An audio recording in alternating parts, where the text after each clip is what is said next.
Queridos hermanos, ya estamos en las vísperas de la Semana Santa, esta semana especial y tan especial en este año. Y justamente vamos a redondear el tema que estábamos viendo sobre el Pentateuco, los primeros libros de la Biblia, y en especial y en particular sobre el libro del Éxodo. Ya vimos cómo Dios acompaña a ese pueblo de esclavos en su huida de la esclavitud del faraón para hacerlo un pueblo libre. El segundo momento importante en este relato es justamente el de la alianza que establece Dios con ese pueblo en el monte Sinaí, en el desierto. Ese tema de la alianza va a recorrer toda la Biblia y va a recorrer toda nuestra historia de fe. Justamente en esta próxima Pascua, una vez más, nuestros hermanos judíos van a celebrar esa primera alianza en que Dios los hace su pueblo y ellos se convierten en pueblo de Dios. Y nosotros vamos a celebrar la nueva y definitiva alianza que Dios hace con toda la humanidad a través de su Hijo Jesús. Por eso cuando veamos ahora algunos textos del libro del Éxodo, vamos a ir siempre leyéndolos desde nuestra condición de discípulos del Señor y tratando de iluminar con esos textos antiguos nuestro hoy, nuestro presente, tan necesario justamente de palabra, de consuelo, de esperanza y de iluminación. La alianza.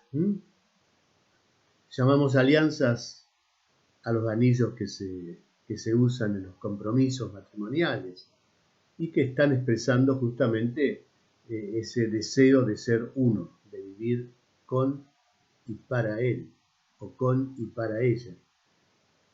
Hacernos una sola carne, como dice gráficamente el libro del Génesis.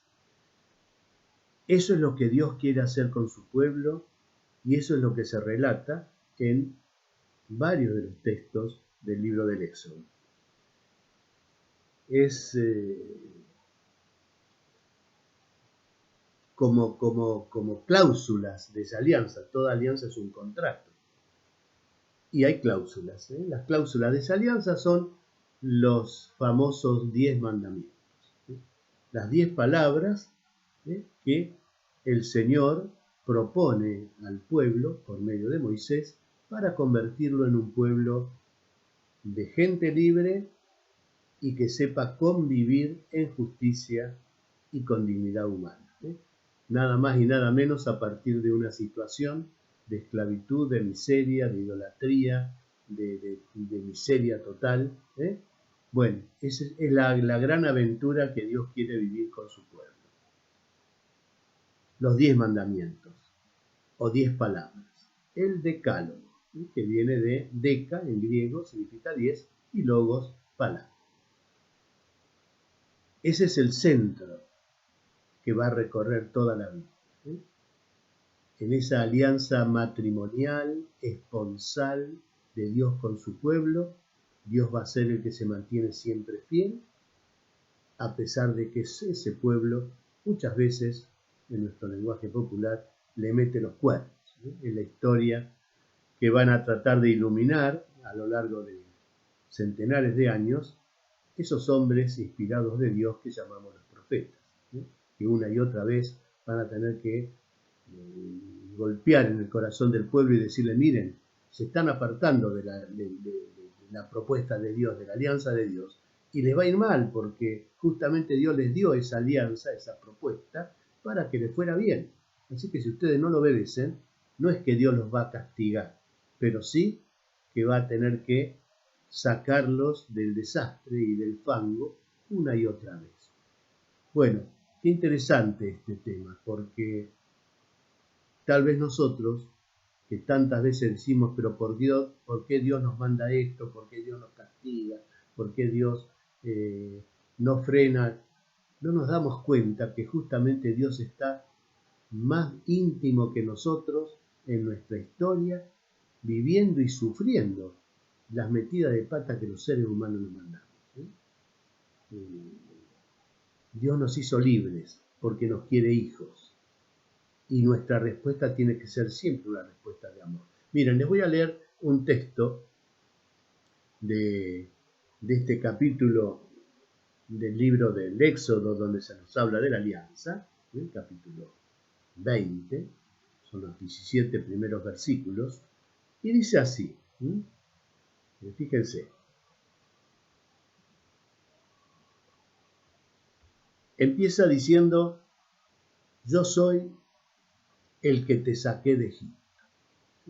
Soy un Dios que escucha, que sufre con su pueblo y que se compromete en la historia para justamente llevarlo a la liberación. Dice el texto, el Señor llamó a Moisés desde el monte y le dijo, habla así a la casa de Jacob. Ustedes han visto lo que hice a los egipcios. Los llevé en alas de águila y los traje a mí. Por tanto, si quieren obedecerme y guardar mi alianza, entre todos los pueblos serán mi propiedad, porque es mía toda la tierra. Serán para mí un reino de sacerdotes y una nación santa. Todo el pueblo a una respondió, haremos cuanto dice el Señor. ¿Qué enseñanzas para nosotros? Fíjense lo primero de todo.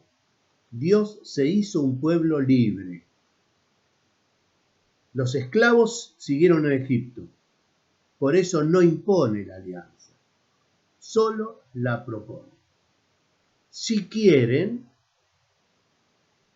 si Dios no impone, cuanto menos nosotros debiéramos imponer. La fe se propone, no se impone. Más allá de cuántas veces lo hemos intentado a lo largo de la historia, y lo seguimos haciendo muchas veces. Imponer la fe. Queremos que mi hijo crea, queremos que todos acepten que... No. La fe se propone, y se propone como una liberación, como una propuesta de amor, no como una propuesta de si no querés te reviento. Dios propone. El sí de Israel lo convierte en pueblo de Dios. El sí de nosotros como iglesia, ese sí personal que damos en el bautismo, pero que damos como pueblo, como comunidad, en cada celebración de la Eucaristía, el sí como iglesia nos convierte a nosotros en pueblo de Dios. Un pueblo elegido y un pueblo, como dice el mismo texto que acabamos de leer, un pueblo sacerdotal, destinado a ofrecer sacrificios y alabanzas en nombre de toda la humanidad. Siempre fuimos y vamos a ser un pequeño rebaño, pero sin embargo llevamos en nosotros la misión de ser con Jesús y como Él los mediadores de esa alianza de amor entre Dios y los hombres. Por eso la oración personal unida a la oración comunitaria es la mejor expresión de que hemos tomado conciencia de que en la medida en que nosotros cumplimos con esa elección divina, que no es de nuestros méritos, que para eso nos llamó el Señor, porque quiso, no porque fuéramos los mejores ni mucho menos. Cuando cumplimos con esa misión divina, nos convertimos en salvadores del mundo. Es bueno sentirnos en el corazón de Dios, capaces de decirle de corazón a corazón, de hijo a padre, mirá, nos está pasando esto. Eso nos da fuerza, nos hace sentir protegidos y animados por los brazos misericordiosos de ese Padre Madre a quien llamamos Dios. Y es desde esa seguridad interior la que nos envía, nos compromete a realizar el camino, por doloroso y por difícil que sea, tenemos a Jesús. En esta Semana Santa lo vamos a contemplar de una manera muy especial. Un hombre capaz de amar sin medida, un hombre también capaz de jugarse por amor sin medida. Un hombre que termina su vida terrena en una cruz, pero justamente por eso, porque fue capaz de darse todo, el Padre lo resucita y se lo hace primogénito de la nueva humanidad. A ese Jesús seguimos, a ese Jesús seguimos. Por eso en esta Semana Santa tan peculiar tenemos que aprovechar este tiempo que Dios nos regala de cuarentena para recuperar el sentido verdadero de la Semana Santa. Tantas veces lo hemos perdido, semana de turismo, semana de joda. Antiguamente, todavía cuando vivíamos en esa cultura, entre comillas, rural y cristiana, llegaba el Viernes Santo y era todo niebla, todo muerte, todo silencio. Las radios transmitían música fúnebre.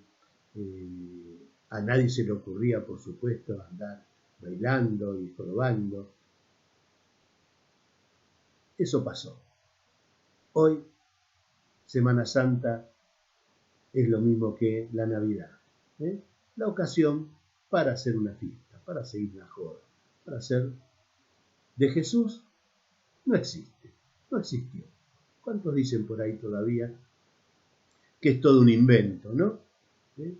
Y no se dan cuenta que por ahí están pregonando inventos peores, que afectan nuestra historia, nuestra tradición, nuestra dignidad humana. Pero bueno, no vamos a entrar en ese tema.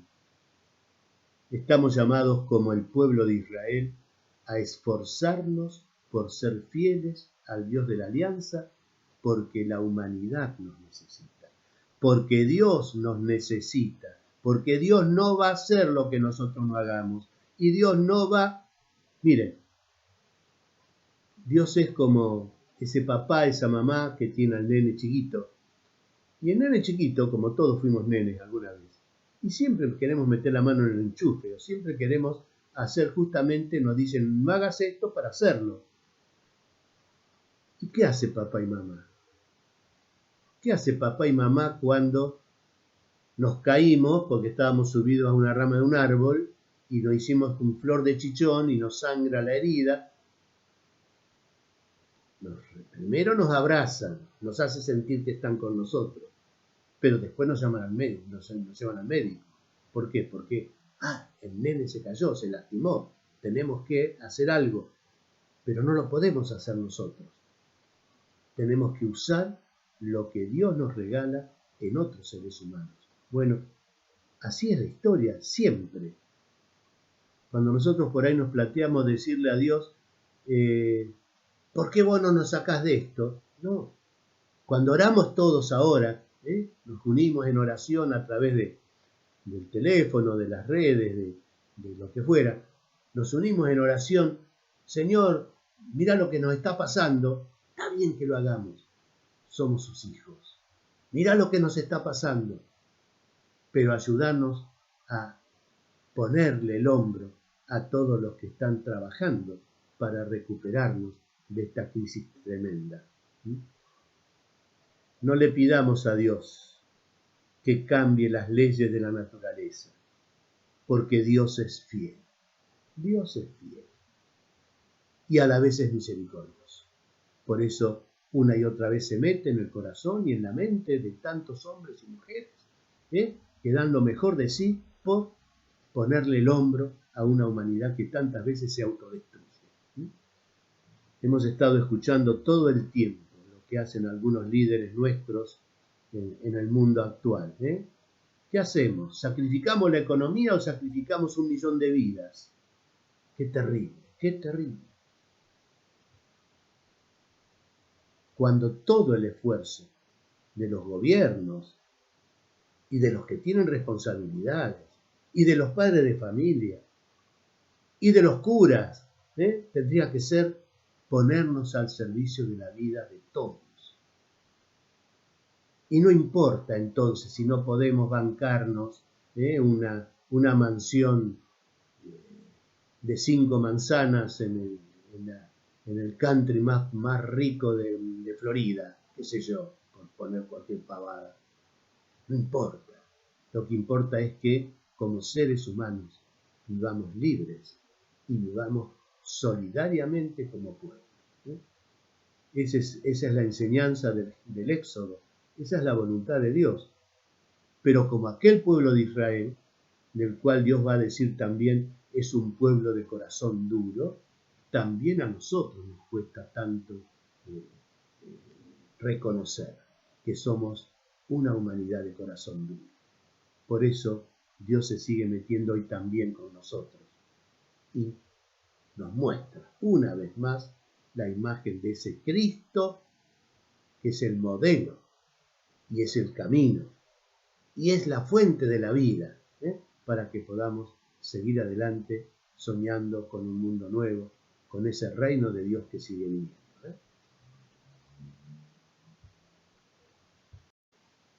El texto de esta alianza sigue diciendo, les leo literalmente: voy a enviarte un ángel por delante para que te cuide en el camino y te lleve al lugar que te he preparado. Compórtate en su presencia y escucha su voz. No te rebeles contra él, porque no perdonará el delito de ustedes, ya que mi nombre está en él. Pero si escuchas su voz y haces lo que yo te diga, seré enemigo de tus enemigos y adversario de tus adversarios. Pues mi ángel caminará delante de ti y te conducirá a las tierras de los amorreos, heteos, fereceos, cananeos, heveos, jebuseos, y yo acabaré con ellos. No adorarás a sus dioses ni los servirás, y no imitarás sus obras. Al contrario, destruirás y destrozarás sus estelas.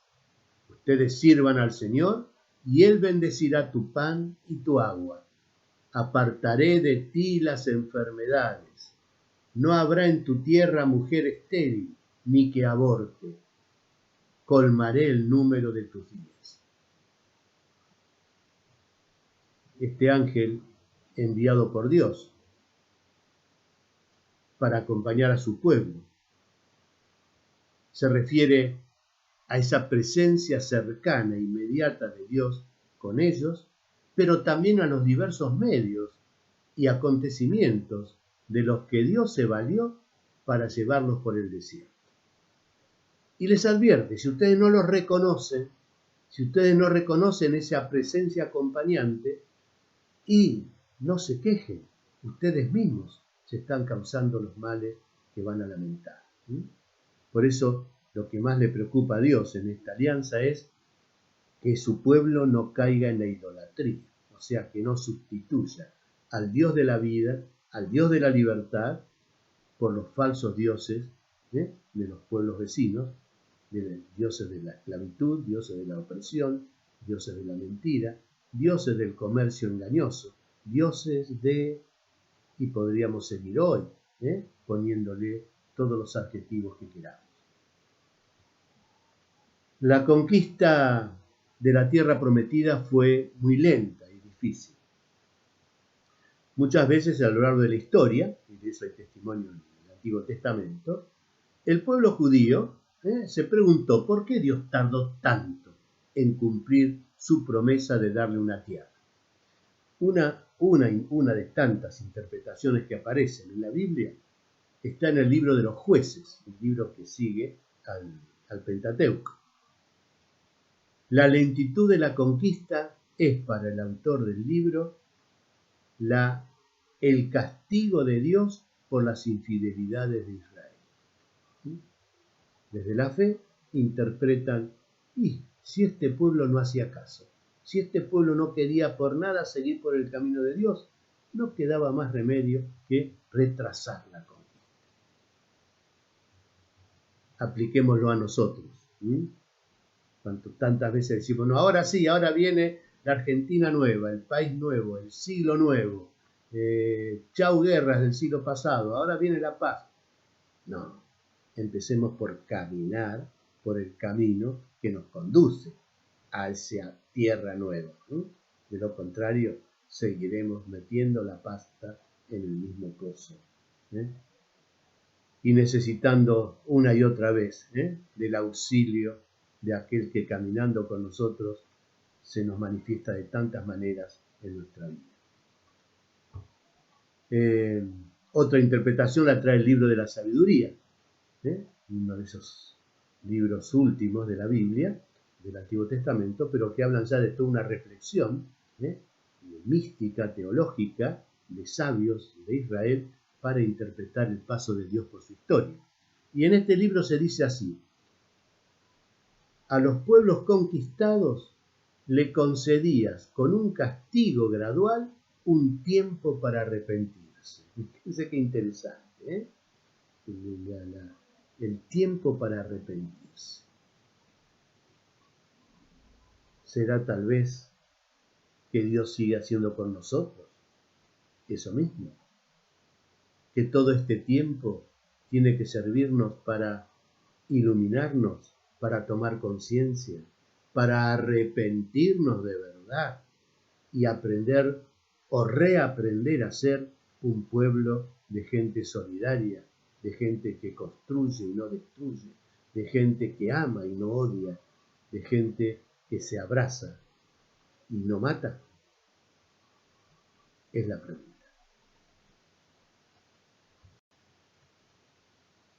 Y siguiendo con el texto llegamos a un punto muy importante. Esta alianza de Dios se ratifica, se sella con una celebración. En la vida de los seres humanos,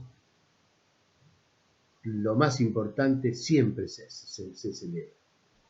En la celebración de la alianza hay como dos momentos. Un primer momento es una comida. Un segundo momento es un sacrificio. Fíjense, la comida consiste en una comida en que el pueblo, en las personas de sus ancianos, que son los que lo representan, celebran con Yahvé, con Dios.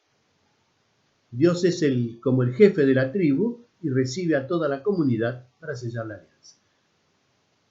La otra es un sacrificio. La sangre del sacrificio de los animales se divide en dos partes, con una se rocía al pueblo y con la otra el altar que simboliza a Dios. Dice el texto: Moisés bajó de la montaña y contó al pueblo todo lo que había dicho el Señor y todos sus mandatos. Les presenta el código, la alianza de los 10 mandamientos. Moisés puso por escrito todas las palabras del Señor. Se levantó temprano y edificó un altar en la falda del monte. Y 12 estelas, 12 piedras de esos monolitos, por las 12 tribus de Israel. Y mandó a algunos jóvenes israelitas ofrecer al Señor holocaustos y que inmolaran novillos como sacrificio de comunión en honor del Señor. Escuchen bien esto. Tomó la mitad de la sangre y la puso en vasijas, y la otra mitad la derramó sobre el altar.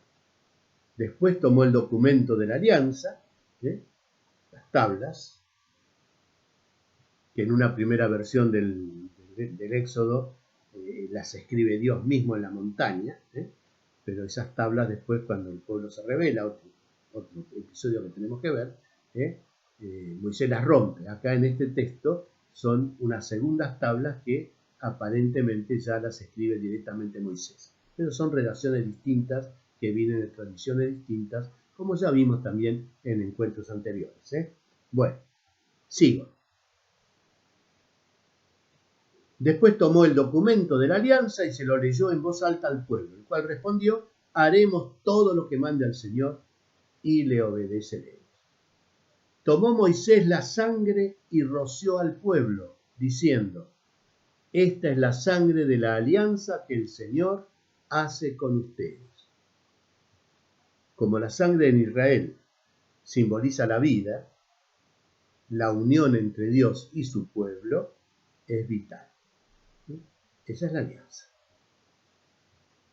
En Mateo 26, el evangelio que leímos o que vamos a leer este próximo domingo en la festividad de los Ramos, la lectura de la Pasión, comienza con la lectura de la última cena de Jesús. Y ahí leemos esto. Dice Mateo, en el capítulo 26, versículo 27, esta es la sangre de mi alianza que sello con ustedes. Y San Pablo nos va a recordar la Eucaristía como una vieja tradición recibida del Señor, nombrando también esta sangre. Dice, yo he recibido una tradición que procede del Señor y que a mí, a mi vez, les he transmitido, que el Señor Jesús, en la noche en que iba a ser entregado, tomó el cáliz después de cenar, diciendo, este cáliz es la nueva alianza sellada con mi sangre. 1 Corintios 11, 23 al 26. El mismo rito y casi las mismas palabras. Por eso acá descubrimos el sentido profundo de cada comunión, de cada Eucaristía. Nosotros, participando en la Eucaristía, aceptamos tener comunión de vida con el Señor. Jesús se hace nosotros y nosotros nos hacemos Él en el cuerpo visible del Señor en la historia, que es la comunidad de los discípulos, el cuerpo de la iglesia. Vamos a pensarlo un poquito. Bueno, vamos a ir al otro punto que es fundamental, el decálogo, los 10 mandamientos, como los llamamos nosotros. Son las 10 palabras que el Señor dio a su pueblo para ayudarlo en el difícil camino del cumplimiento de la alianza. Son señaladores para el camino. Ya sabemos que para la cultura judía, 10 era el número de la plenitud, de lo terminado. Expresa perfección. Como estos 10 mandamientos tienen mucho de la ley natural, o sea, ese hacer el bien y evitar el mal que llevamos todos dentro desde que venimos a este mundo, los mandamientos tienen paralelos en prácticamente todas las culturas de ese tiempo. Desde la antepasados de los semitas, que eran los hititas y los seteos, los del rey Hammurabi, la famosa estela de Hammurabi que todavía se conserva en el Museo del Louvre en Francia, y en adelante. La característica es que en el pueblo de Israel, estos 10 mandamientos que aparecen, como les digo, en todas las culturas, como básicos para la convivencia de los pueblos, están agrupados, forman como si fuera la constitución fundamental. Después vendrán otras leyes complementarias, pero este es el fundamento. Sin esto, nada sirve. El libro del Éxodo, en el capítulo 20, tras presentar a Dios como el Señor que te sacó de Egipto, comienza a dar los mandamientos en 2 tablas o bloques. La primera, hasta el versículo 11, está dedicado a nuestros deberes para con Dios. El resto, a nuestras obligaciones en la sociedad, empezando por la familia, que es, en la tradición israelita, la base de todo pueblo, de toda nación, de toda convivencia humana, la base de la sociedad. Mal que les pese a muchos que pretenden armar un mundo diferente en otras bases, y así nos está yendo. Algunos han acusado los mandamientos y lamentablemente también los cristianos muchas veces hemos caído en ese error de ser negativos. No hacer esto, no hacer lo otro. Pero hay una cosa muy clarita. La forma negativa, al prohibir solo una acción, permite todas las demás. Si dice no matarás, no dice no te divertirás, no bailarás, no amarás. Todo lo contrario. En todo lo que hagas, no lastimes la vida. Ponte al servicio de la vida. Qué interesante. Bueno, dice así el texto. En aquellos días el Señor pronunció las siguientes palabras. Yo soy el Señor, tu Dios, que te saqué de Egipto, de la esclavitud. No tendrás otros dioses frente a mí, porque vas a volver a caer en la esclavitud. No te harás ídolos, figura alguna de lo que hay arriba en el cielo, abajo en la tierra o en el agua debajo de la tierra. No te postrarás ante ellos, ni les darás culto, porque yo, el Señor tu Dios, soy un Dios celoso. El tema del Dios casado con su pueblo, del Dios de la alianza matrimonial. Castigo el pecado de los padres en los hijos, nietos o bisnietos, cuando me aborrecen, pero actúo con piedad por 1000 generaciones cuando me aman y guardan mis preceptos. Un pequeño comentario sobre esto, que nos parece por castigo, es que, fíjense, está expresando en ese modo antropomórfico, que ya hemos visto en otras charlas, está expresando lo que realmente sucede en la vida de las sociedades. Cuando en una familia el padre es golpeador y la mujer es esto, y los hijos que se crían en ese ambiente vienen marcados. Vienen marcados. Y así podríamos hablar de tantas cosas, de tantas enfermedades genéticas que heredamos, de tantos desarreglos que después, sin querer, por supuesto, pero que terminan afectando la vida de nuestros descendientes. ¿Qué está pasando con el mundo? ¿Qué está pasando con el mundo? Ese consumismo que nos ha llevado a dilapidar riquezas enormes del planeta y a contaminar enormemente la atmósfera del planeta, ¿no la van a pagar nuestros hijos, nuestros nietos? ¿No la estamos pagando ya nosotros mismos? De tantas generaciones anteriores. A eso se refiere el lenguaje cristiano tradicional cuando habla del pecado original, ¿ven? O sea, heredamos. ¿Qué heredamos? ¿La culpa de un señor que se llamaba Adán y Eva? No. Heredamos las consecuencias de todos los que nos preceden, porque todos somos uno para Dios. Todos somos la humanidad. Todos somos el pueblo. Qué interesante. No podemos zafar, no podemos encerrarnos en torre de cristal. Dios nos encerró en su torre de cristal del Creador y se hizo para siempre uno de nosotros en Jesús. Ese es el misterio pascual, para morir con nosotros y poder resucitarnos a todos con Él. Eso es lo que vamos a celebrar ya en estos días.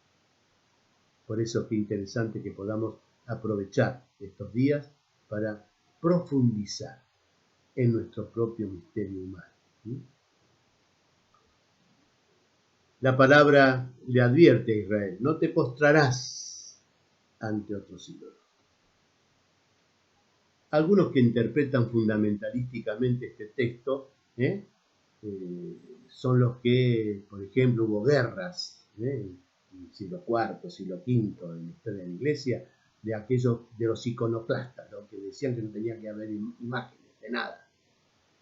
Mahoma, frente a las tribus árabes que eran politeístas y que multiplicaban las imágenes de todo tipo, prohibió a sus seguidores representar con imágenes nada humano.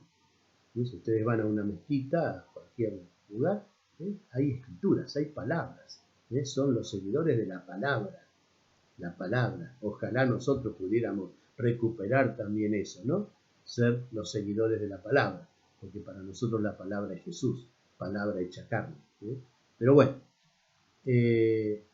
claro, no es idolatría llevar la foto de mamá en la cartera o la foto de mi hijo en el teléfono, por favor. Pero claro, de ahí a caer en la idolatría sí que caemos. Pensemos en tantos, entre comillas, pseudos héroes, pseudos triunfadores, pseudos modelos de vida con que hemos llenado las conciencias, las mentes de nuestros niños, de nuestros jóvenes y de nosotros mismos, que nos dejamos influenciar tantas veces por los medios que nos bombardean todo el tiempo la cabeza y lamentablemente también el corazón. Por eso, este primer mandamiento de Dios es fundamental. Solo Dios, porque solo Él es la vida. Y vos como hijo, solo en Él vas a encontrar el camino de la vida. Sigue diciendo el texto, no pronunciarás el nombre del Señor tu Dios en falso, porque no dejará el Señor impune a quien pronuncie su nombre en falso. Está relacionado con el anterior. Si para mí Dios es mi titiritero que mueve los hilos como quiere y que se deja influir por las coimas, porque yo le prometo tal cosa y entonces Él me lo va a conceder. Y, estamos tomando en falso el nombre de Dios. O sea, estamos poniendo nombre de Dios a lo que no es. Dios no es eso. Podríamos poner otros ejemplos. Y sigue. Fíjate en el sábado para santificarlo. Durante 6 días trabaja y haz tus tareas, pero el día séptimo es un día de descanso, dedicado al Señor tu Dios.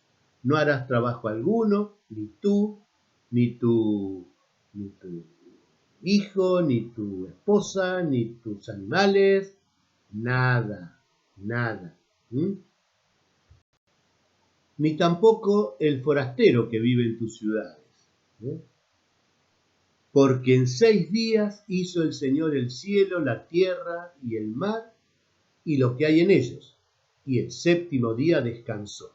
Por eso bendijo el Señor el sábado y lo santificó. Cuarto mandamiento. Honra a tu padre y a tu madre.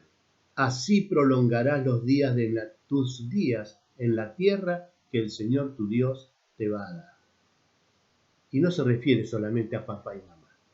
Se refiere a las tradiciones, se refiere a todo el pasado hecho cultura de un pueblo.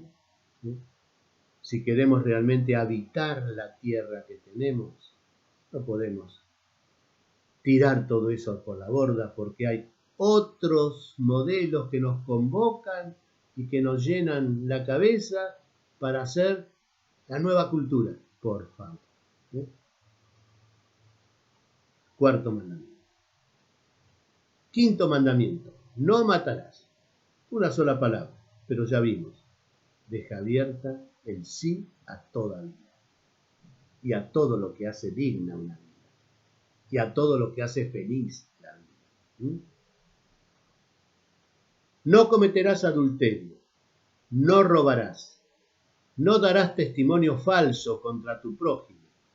No codiciarás la mujer de tu prójimo, ni su esclavo, ni su esclava, ni su buey, ni su asno, ni nada que sea de él.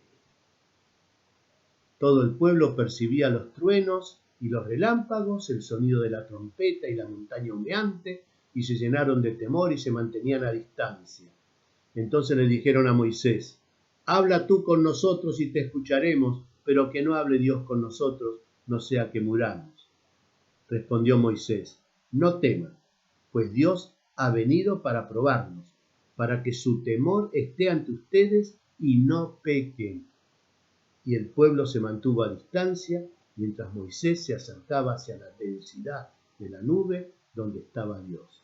Acá ocurre algo interesante que después el arte lo va a representar muchas veces. En la nube, Moisés habla cara a cara con Dios y dice, bueno, se le llenó la cara del resplandor divino. Entonces cuando baja, su rostro es luminoso y la gente le dice, no, tapate el rostro porque si te vemos, vemos a Dios y vamos a morir. entonces se cubre el rostro con un velo. En el arte se representa eso muchas veces, a Moisés con una especie de rayos que salen de su cabeza, ¿viste? Pero bueno, son imaginaciones para expresar que la cercanía de Dios, cuando uno se acerca a Dios como un amigo, como se acercó Moisés, termina llenándose. Cuando nosotros nos acercamos a Jesús como lo que es nuestro amigo, terminamos llenándonos con Él. Cuando nosotros comulgamos, terminamos haciéndonos Él, porque estamos comiendo su vida, y su vida se hace nuestra vida. Esa es la mística, esa es la espiritualidad, eso es lo que estamos llamados a vivir los cristianos.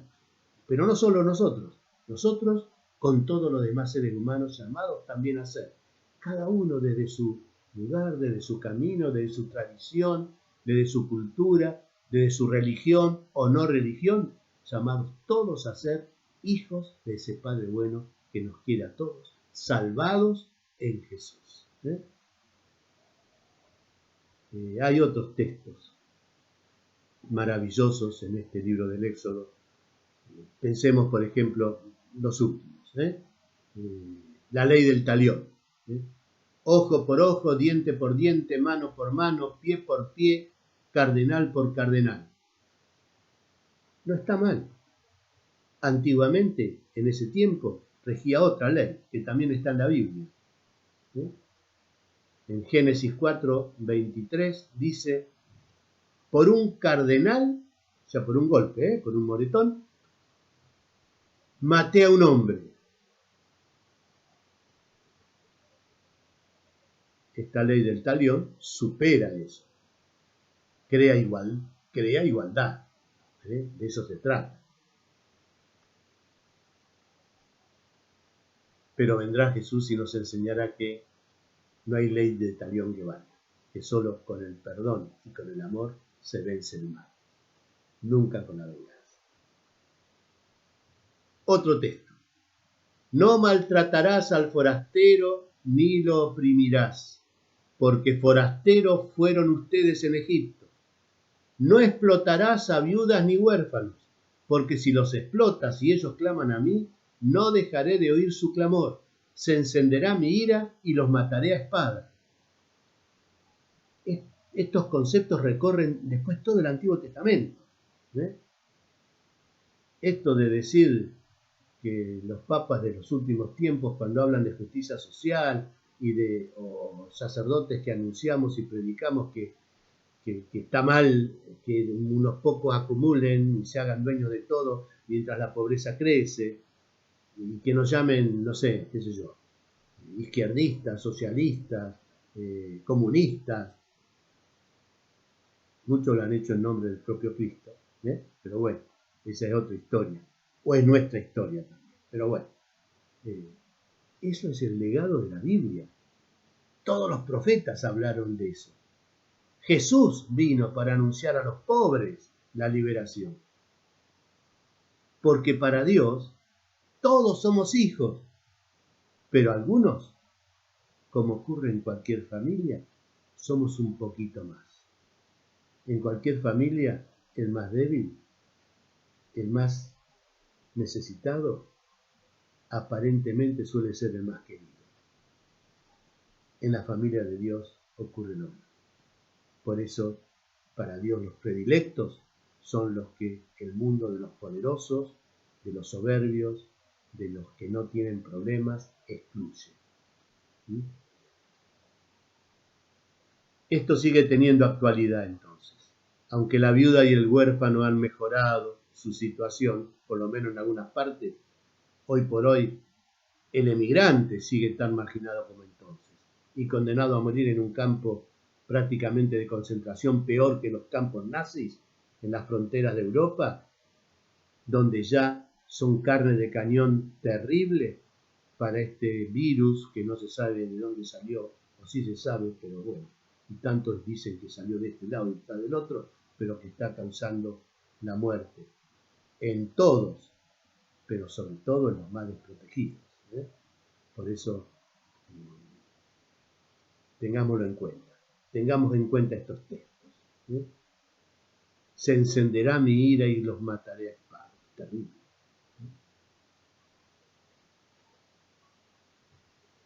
¿Cuántas veces en la historia se ha dado que el desprecio por lo que es justo para todos se ha convertido después en revoluciones sangrientas, en matanzas cruentas?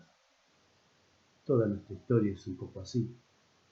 Y no les cuento la historia de Europa y la historia del mundo. Por eso, atendamos, pongamos las barbas en remojo, nos diría hoy el señor Moisés, y aprendan la lección que a nosotros nos costó 40 años y a mí no poder llegar ni ver la tierra prometida por tardar tanto tiempo, por no cumplir estos mandatos, estos preceptos liberadores que Dios nos dio, tan sencillos, tan poquitos. No precisó de muchos diputados y senadores que hicieran leyes, ni muchos decretos, ni qué sé yo. Estos poquitos, pero que son fundamentales. Y con esto voy a terminar. No, me falta una cosa más. Otro texto que aparece en este que se llama el Código de la Alianza, al final del Éxodo. Durante 6 días harás tus faenas, pero el 7º día descansarás. El descanso semanal dedicado a Dios es una sabia y vieja institución de nuestros antepasados israelitas. Los romanos del imperio los admiraban al pueblo judío por esto. A ellos no se les había ocurrido la necesidad de un día en la semana para Dios, para la familia, para los amigos, para el descanso. Y nosotros corremos el mismo camino. Este descanso de golpe y forzado que estamos viviendo todos, que no se convierta después de nuevo en un activismo que nos lleve a deshumanizarnos. Por favor, seamos capaces de aprender también las lecciones. Y con esto termino hoy. Pero vamos a seguir, vamos a seguir. Un poquito del libro del Éxodo que nos quedó y sobre todo de la contemplación de este camino de libertad que Dios nos regaló en los mandamientos, a la luz de lo que los profetas nos van enseñando en centenares de años en la historia de Israel. Gracias por escucharme, por verme, por aguantarme, y vivamos juntos a través de estos medios esta semana que comienza.